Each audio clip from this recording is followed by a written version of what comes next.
Bu sualda 8 guşəli ulduz bütün fiqurun neçə faizini təşkil edir? Aha. Bu tip sualları yazmaq üçün ən asan variant hissə tapmaqdır. Necə hissə tapmaq? Fikir versə bizdə var ancaq kvadrat və də üçbucaqlar. 8 guşəli fiqurda üçbucaqlardan təşkil olunub. Bir kvadratın içində 2 ədəd üçbucaq var. 2 ədəd üçbucaq. Düzbucaqlı üçbucaq. Əvvəlcə sayaq görək bizdə nə qədər üçbucaq var.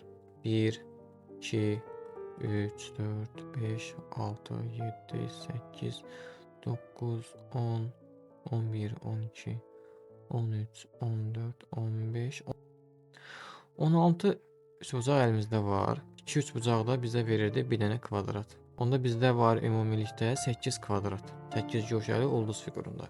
Bizdə neçə faizini təşkil edir? Faizi təşkil etmək üçün də ümumi kvadratların sayını tapırdıq. Yuxarıda da ulduzun kvadratları.